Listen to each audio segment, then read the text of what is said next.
Okay, well I suppose that one might have appeared a bit too easy because it was sort of worked when it got here. But what about this one? What about this? This is a nice roughie, isn't it? Look at the state of this. Have you seen leatherette textured like that? I've got no idea what's going on here, but none of it's good.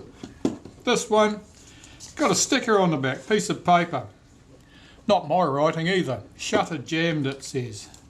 And the shutter certainly is jammed. It's not cocking all the way. And it certainly doesn't do anything clever. So, what's gone wrong with this one? Do you think we can figure it out? The mirror swings down, doesn't latch in place, the shutter's not cocking.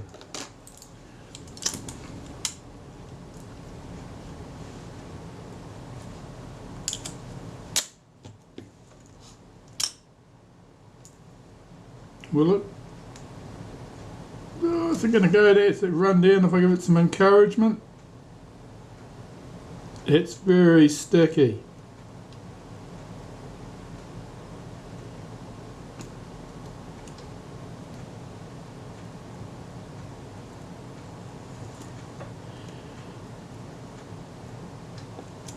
Doesn't really want to. I was pushing on that one, but it doesn't want to go. Alright, I'm going to try one more thing. As a diagnostic, I'm going to warm this up with a hairdryer and see if that makes any difference in the way it works. I don't really expect it to, but I'll be back and report. Well, unfortunately, it's no more lively than it was to start off with. So, I think we'll have to declare this one properly dead. What else can we tell about it from the outside? Well, there's something distinctly lopsided looking here. The camera's been dropped on its head. The shoe's punched in, the top cover is quite dented. That's not a good start. Oh well, let's see if we can do anything with this. First I'll remove the rewind knob. And we'll remove the top cover, we'll have that screw out.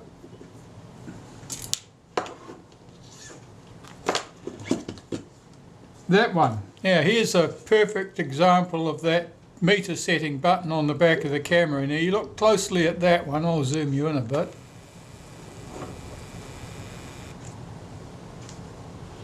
You can see that someone has cut a screw slot into that to enable them to get a screwdriver onto it, which is a handy way of doing it.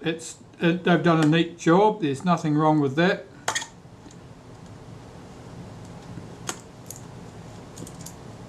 That button is a curse if you haven't got a tool to help you get it off in some cases.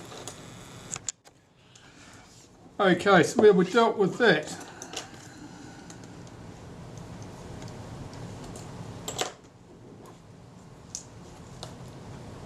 Well, the meter cord's still present. Does the meter react to light? It's not really showing much sign of it.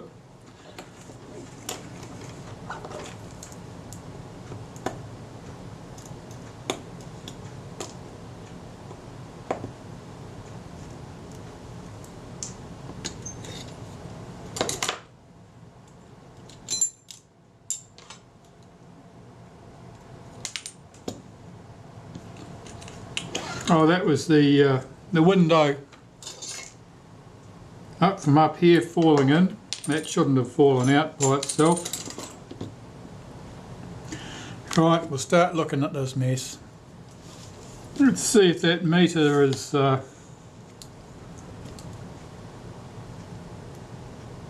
has been mucked around with by anyone. Oh, all these dials are very, very reluctant to move.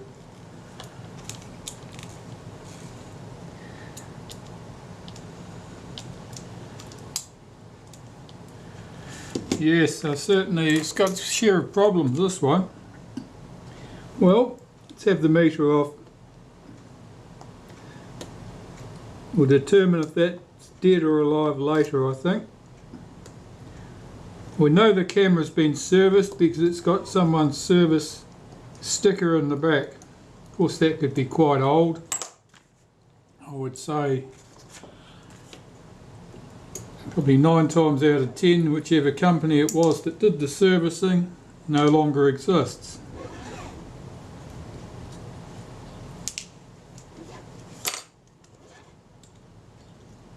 Off with the meter.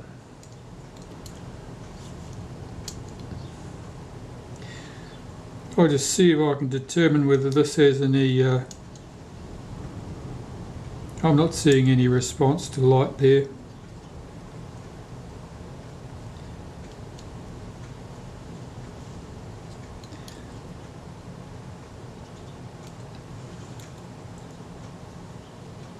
No, I think that's dead. Okay, at the top of the camera, what can we tell? Well, while I'm still in the investigation stage, I'm going to put a short screw back in that position so that I can move the film advance without disturbing anything. So I should have one here somewhere in my box of tricks.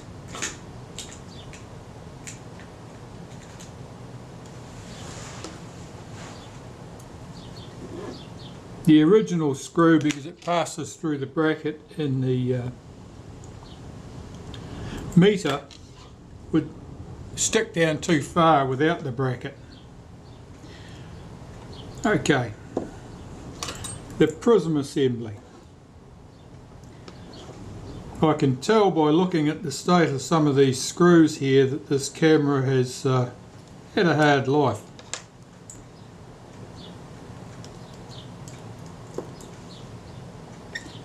And it's had a hard life on someone's workbench, since you can't, screws don't get chewed up from the outside. You've got to be in to do damage like that.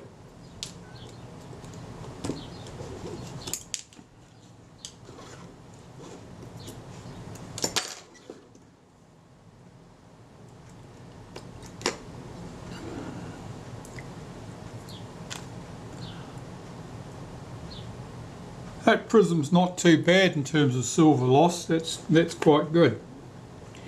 Okay, well now we can look down into the camera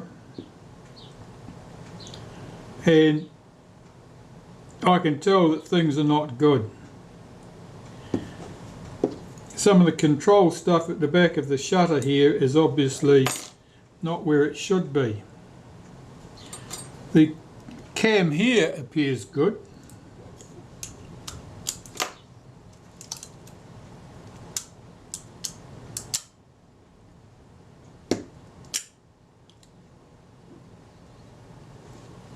And the mirror doesn't want to come all the way back up. That's quite, it's catching there. Oh, it's because the main cam at the front doesn't roll back, and that doesn't roll back because the shutter doesn't cock correctly. Okay.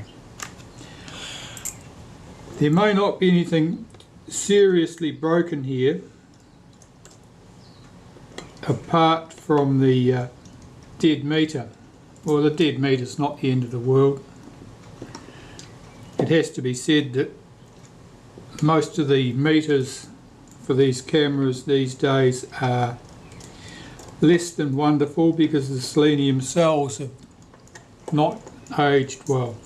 I'm sure that they worked well for their first decade or two of life, but now the cameras are 60 years old, they don't work well.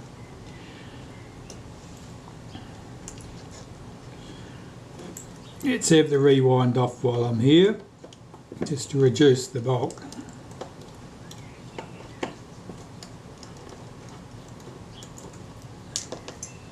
I don't think there's any danger of doing anything useful with the shutter from this side. It's all going to have to come apart.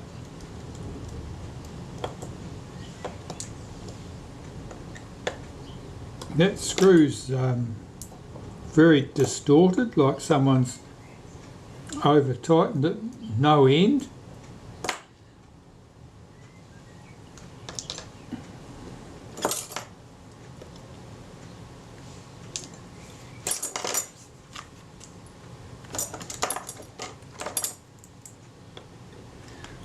We'll have our bracket off.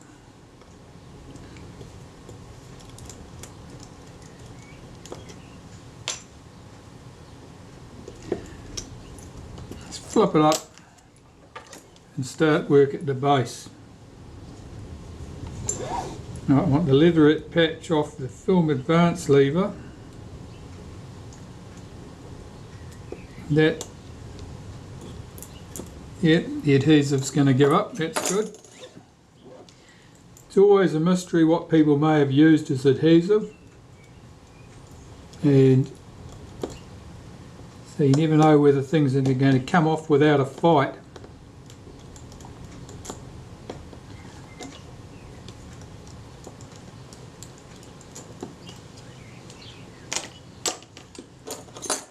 The tripod socket surround back catch release cover, that can come off.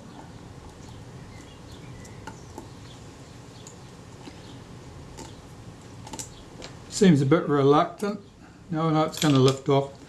Sometimes if somebody's screwed a particularly ugly tripod screw in there, it'll actually bell mouth something like that and cause you problems trying to get something like this off. Right, your leatherette at the base. Now we know this won't be the original adhesive because the camera has obviously seen some servicing. So this is be the remains of one or two different adhesives under here. But it's not fighting, that's good.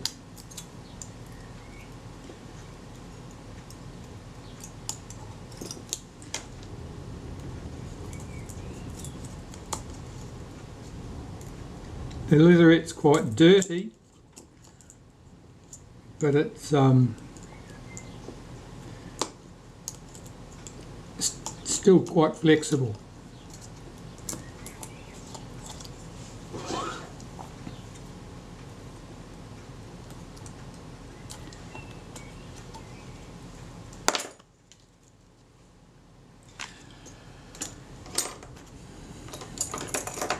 I'll take the base plate trim off. Now there's a couple of springs under here that we need to recover fairly promptly before they fall out or fly away. One of them is for the end of film lock. Oh, now there's a chrome screw there, that should have been in the top cover. Okay, you can pick it immediately because it's not covered in glue like the nickel plated screws. So it may or may not mean that one I took out of the top cover when I wasn't watching wasn't really chrome at all. It might have been a nickel plated one. Or the repairer may have had to delve into his box of spare parts and find another chrome screw because he'd lost one of the originals by using it on the base of the camera. That can come off. Fine spring there in the end of film lock.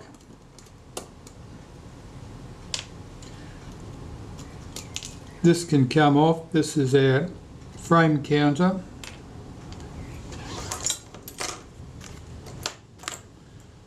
The tripod sockets sometimes, well in fact they're often loose. This one doesn't appear to be, but we'll have it off anyway. So I want to clean that.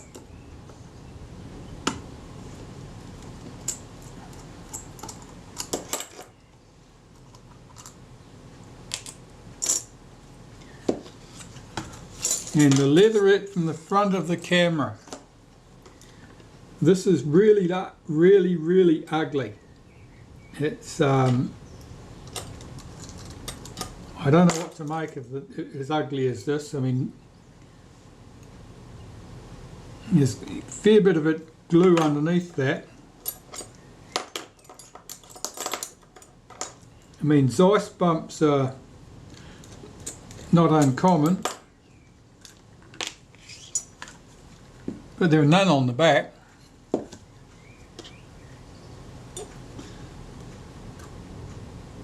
See if this leatherette will peel off.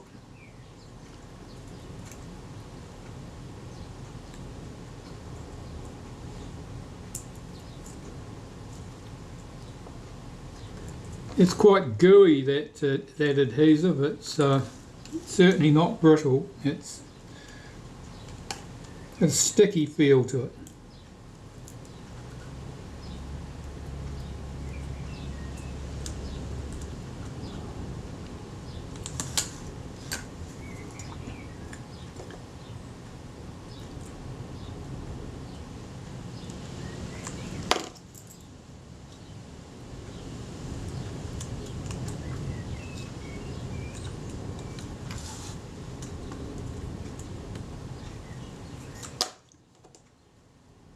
It's very thick, so someone's really slathered the adhesive on there.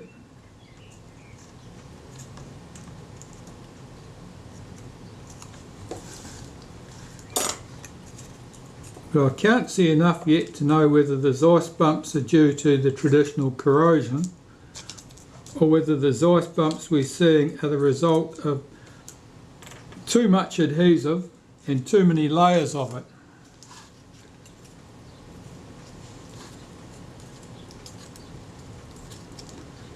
It's got a funny look.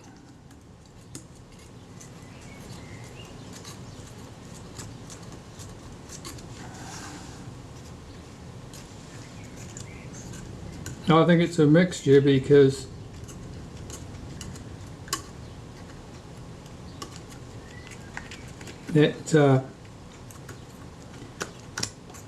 that's got a corrosion look about it, but it's not what I'm used to seeing. Let's have a look at this leatherette.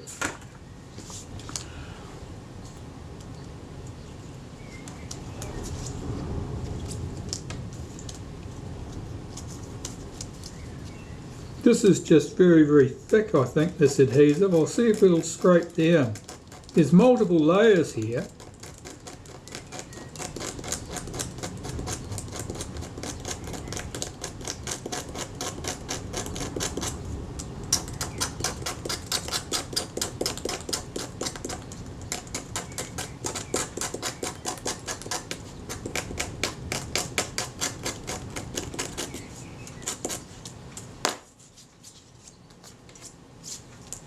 It's very unusual. I'm going to see if that will melt with some naphtha.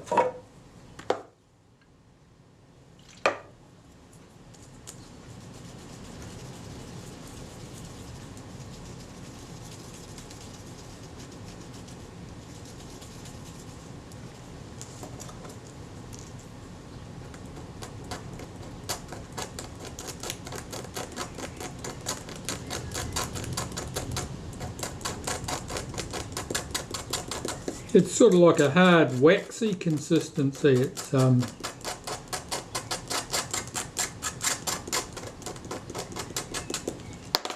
certainly the naphtha seemed to have some effect on it. Let's give that a bit of a soak, see how that goes. What I'm hoping to achieve here, of course, is to be able to reuse these leatherettes. Yeah, it certainly had some effect on it, and in order to reuse them, I want them to lay nice and flat on the camera. I want to see the back of all of those bumps that are all over it.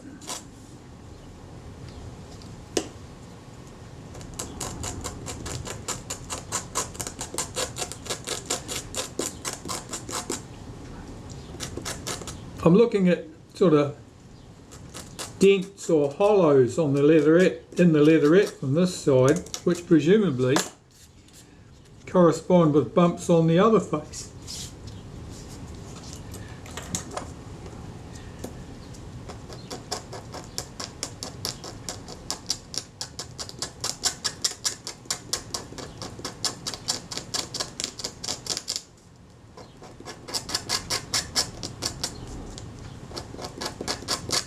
At least I can see the weave of the cloth at this point.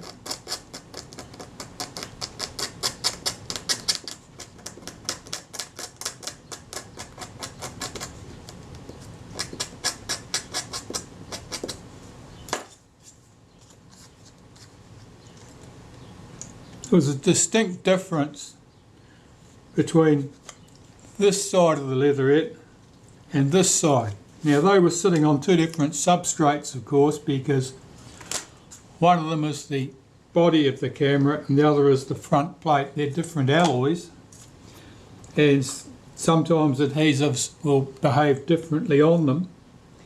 Certainly there's quite a marked dividing line here between the two.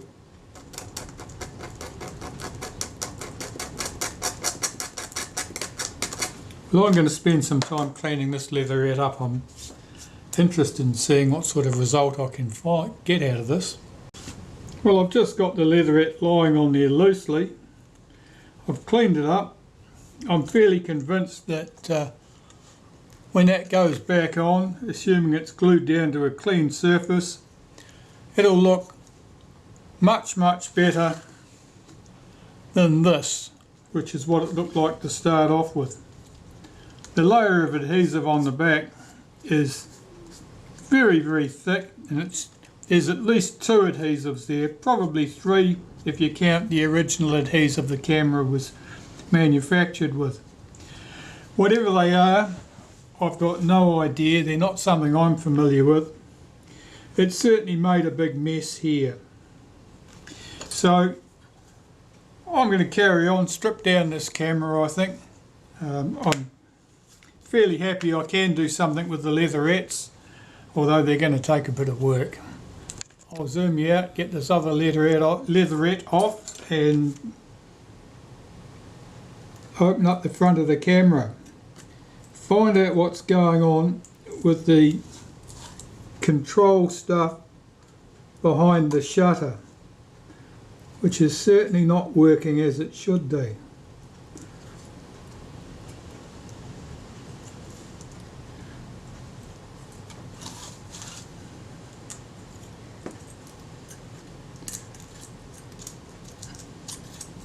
I was going to say this leatherette's even worse than the other one, but I think that's probably not the case. I think the other one was really awful too. I've just forgotten how bad it was.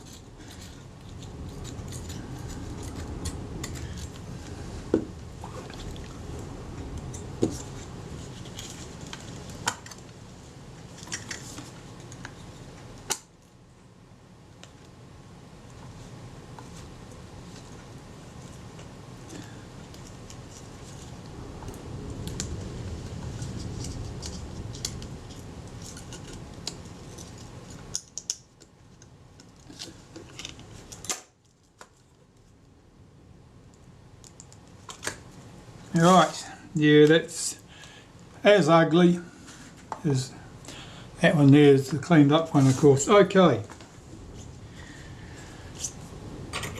4 screws hold the front on.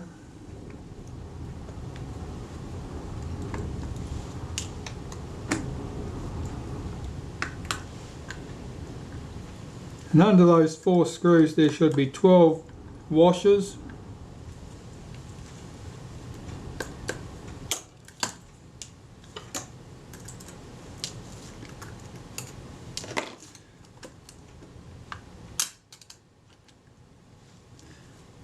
Right, so we've got the major components separated now. We're looking at the state of this cam. It's very dirty and greasy, but it looks intact. Mirror's okay. Meter cord's present.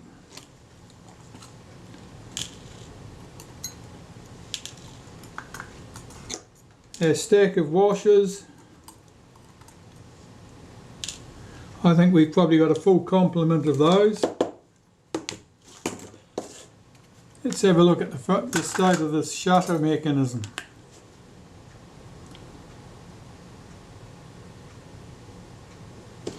I think that the disc under here that operates to open the blades all the way is right round off its connection. I don't think that's connected to anything.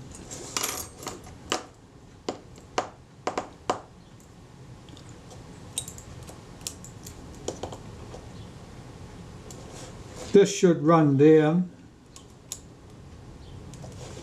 Now, it's not going to. It's because of that thing, I think. Alright, let's see if we can free this up.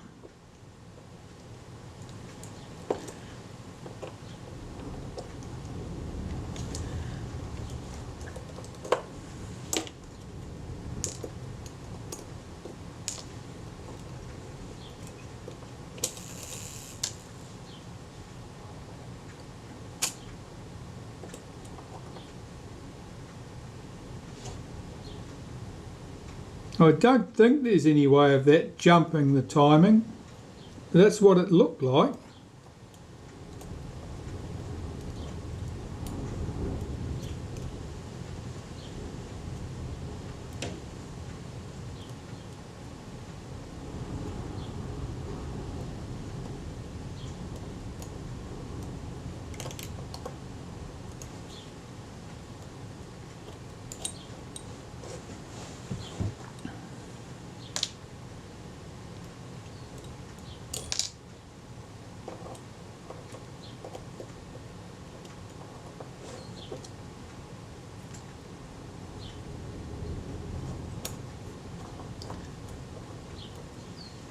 One, two, three, four, one more, about there.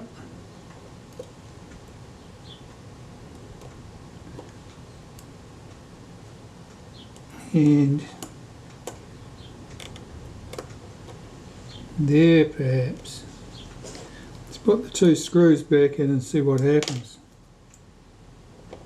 I could be one tooth out there because I'm not convinced that everything's sitting as it should do.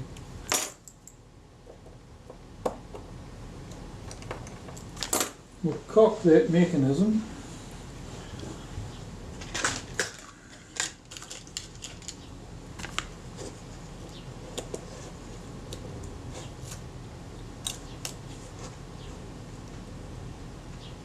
That didn't even look like moving those blades.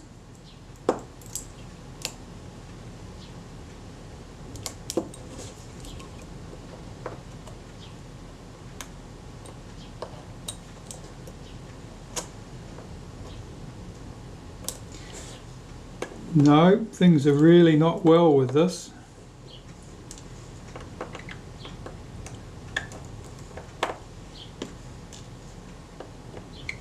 Oh, that screw's loose. That's not a good sign.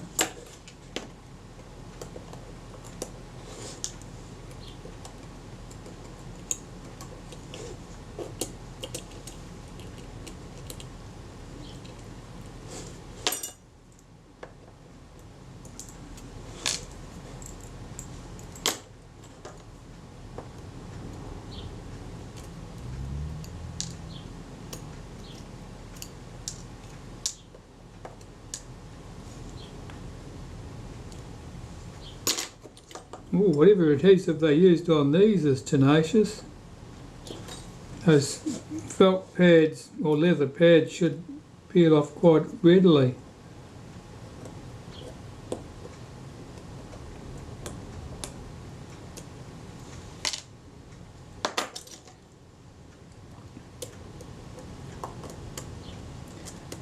Oh, there's damage here. Yeah, that little wheel has a D shape in the shaft, and it should turn this quite consistently because it's a D-shaped shaft, but that was reluctant to do the job. It was slopping backwards and forwards, which means that that's very worn, I'd say.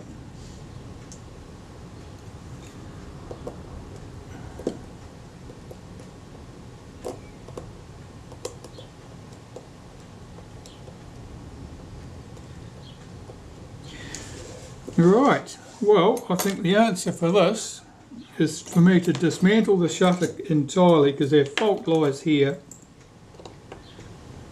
and service the shutter, put that all back together so I'm satisfied that works correctly, and come back here and get these components to work correctly. I'll be looking closely at the state of that shaft because I think that's probably too worn.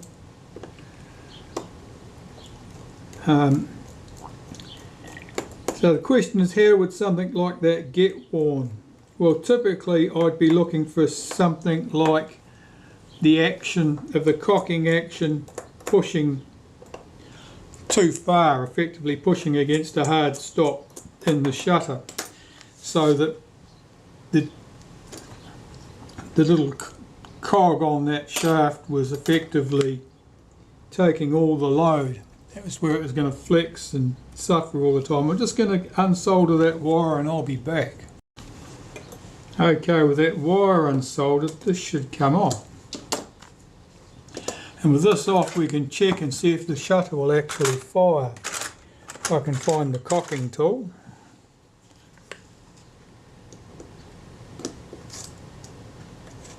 That didn't feel right. Something wrong in that shutter. It feels to me like it's got no spring in there, or it's completely jammed. Okay, so we're getting closer to the source of the mysteries, I think. There was no tension there at all. So it may mean, now here's an odd screw here.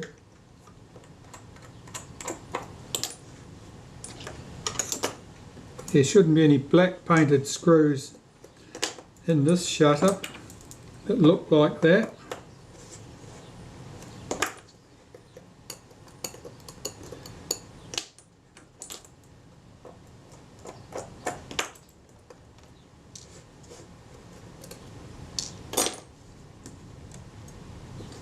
I might have to remove the front control rings.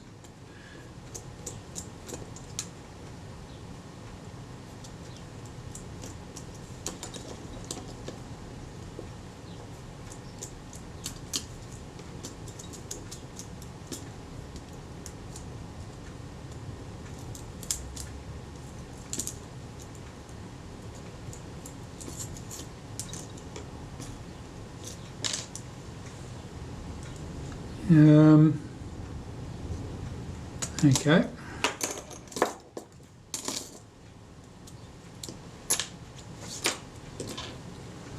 So what's happening in this shutter? Nothing good, I expect. Let's find out. What happens when we move the cocking pinion?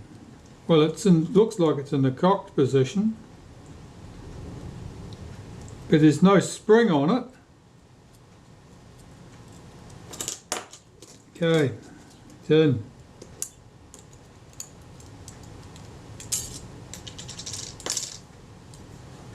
This piece should have a spring on it. Here's its spring, broken off.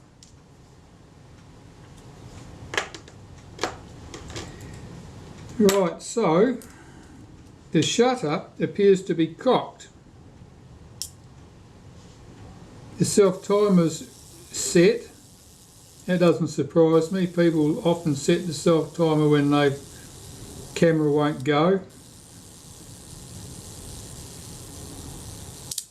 The shutter fired. Okay, so here's our prime fault. This spring has snapped off. Where it would have been joined round here, it's broken off. So looking at the state of that, if I was to replace this with a good one, I bet the shutter would fire. The spring here on this B lever is not correctly placed. I'll zoom you in a bit.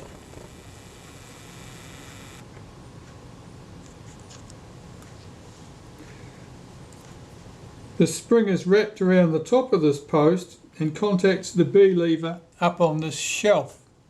It should be further down the post. See if I can get that down into position.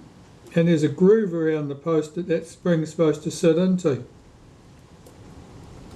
See if I can get it to sit there.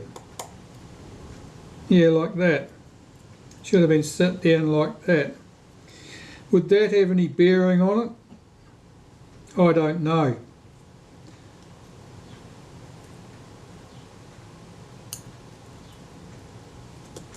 It's certainly not good. We'll take that spring off. Yeah, it's definitely a bit bent up. So we've got one broken spring, one bent spring.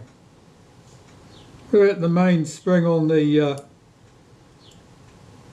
main drive cam? What's that like?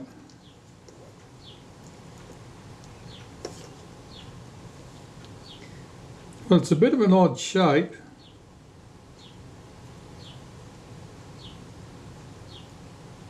And it's a funny colour. The whitey, grey white looks to it. Don't know what that's. It may be. I can see that colour in other places. It may be whatever lubricant was used.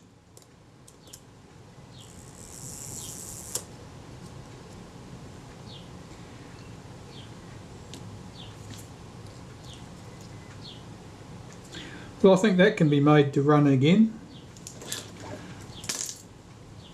Is there anything odd going on here?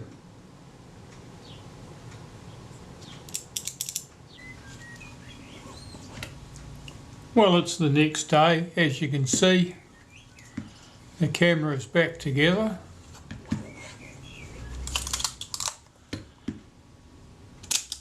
The Leatherettes don't look too awful.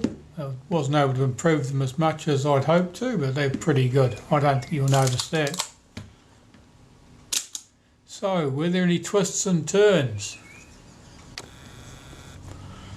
Well, you'd already know that I'd identified that the main problem with the shutter was a broken spring. One of those. And I found a replacement for that. There was an odd screw holding the shutter together. I replaced that with an original. There was a chrome screw left in the base plate where there should have been a nickel plated screw. And this is a mutilated screw out of the cam, the adjustment screw for the cam, the transfer shaft cam. So there were those pieces. Major fault, I think I'd already said that the meter was dead. I've had to replace the meter. You'll notice that the top housing's been panel beated, it's no longer all twisted. I was able to straighten that up.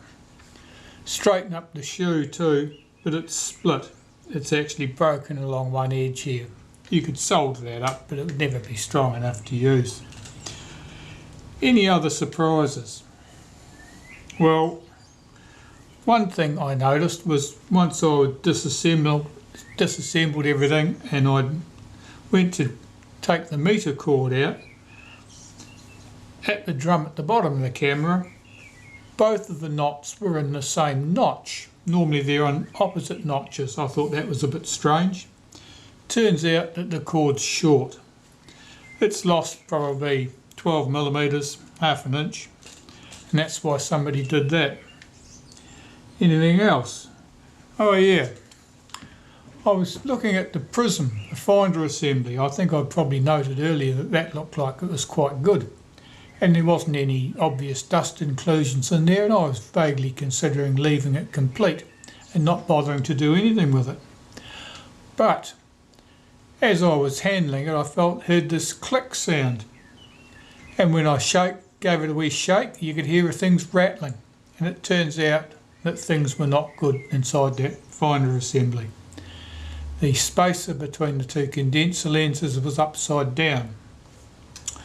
Because it was upside down, there was only one of these retainers in place instead of the usual 2 or 3, and so things rattled. So I had to strip everything down, straighten everything up, make everything good again. So the finder is good. The prism was in quite good state. I was quite pleased with the state of that. But that was a surprise. So someone had certainly been in there and just done it wrong. And the other thing they'd done wrong, the viewfinder eyepiece on the back here, that glass was obviously back to front. So I had to take the frame off, clean the glass, swap everything back and put everything back on again.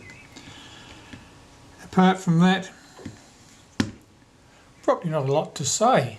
It's quite a tidy wee camera now, everything works well, and I think we can probably see the back of our little post-it note which says shutter jammed, because the shutter is no longer jammed. The shutter works well. And there you go. So that was a a little bit more challenging than the other one that I did. This one certainly had faults, real faults, and most of them had been introduced by whoever had been in there previously. Thanks for watching.